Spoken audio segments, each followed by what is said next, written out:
हाय। बालों का झड़ना एक बहुत ही कॉमन प्रॉब्लम है और इसकी कई वजह हो सकती है। कई बार सही वजह न पता होने के कारण हम उसके इफेक्टिव ट्रीटमेंट को प्लान नहीं कर पाते हैं। आइए जानते हैं कौन कौन से फैक्टर्स हैं जो हेयर लॉस में कंट्रीब्यूट करते हैं और हम इसे कैसे प्रिवेंट कर सकते हैं। क्या आप जानते हैं कि हेयर बॉडी की सेकंड फास्टेस्ट ग्रोइंग सेल है और इसे भी उतनी ही नरिशमेंट की जरूरत होती है जितना कि दूसरे बॉडी के सेल्स को। लेकिन बॉडी के लिए हेयर कभी भी प्रायोरिटी नहीं होती because this is not the vital organ of body. इसीलिए whenever body undergoes any kind of nutritional deficiency और एनी काइंड ऑफ फिजिकल और mental stress, the first thing to get affected is hair. Hair loss की कई वजह हो सकती है जिसमें केमिकल ट्रीटमेंट से लेकर हेयर हाइजीन भी रोल प्ले करता है। लेकिन आज मैं आपसे मुख्य 4 कारणों की बात करूंगी जिसमें आता है age and heredity, nutritional imbalance, hormonal imbalance and physical और मेंटल स्ट्रेस। एज और हेरिडिटी की बात करते हैं। एज के साथ साथ हेयर फॉल होना एक कॉमन प्रोसेस है। ऐसा कहा जाता है कि bye as 40 half of the men experience hair loss due to hereditary conditions and by age 70 half of the females experience hair loss due to hereditary condition. So this particular factor is unavoidable, but the process can be delayed by taking proper care of nutrition and lifestyle. दूसरी मुख्य वजह होती है hair loss की hormonal changes. Whenever body undergoes any kind of hormonal changes due to overactive or underactive thyroid gland, pregnancy, childbirth or menopause, body experience hair loss. But this particular cause is temporary and whenever hormones get stabilized, body gets back its original hair.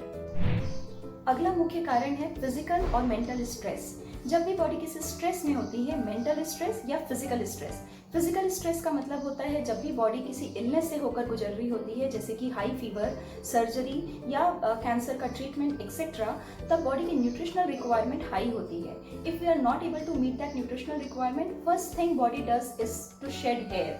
क्योंकि जैसा कि हमने पहले discuss किया कि hair body के लिए priority नहीं होती है, तो ऐसे समय पे आप हेयर लॉस एक्सपीरियंस करते हैं। अगला इंपॉर्टेंट कॉज है nutritional imbalance.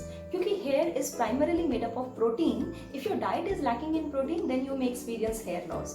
So solution is include good quality protein in your diet. Animal sources are low fat milk, egg, fish, chicken, etc. And plant sources are beans, pulses, lentils, nuts, oil seeds and dry fruits.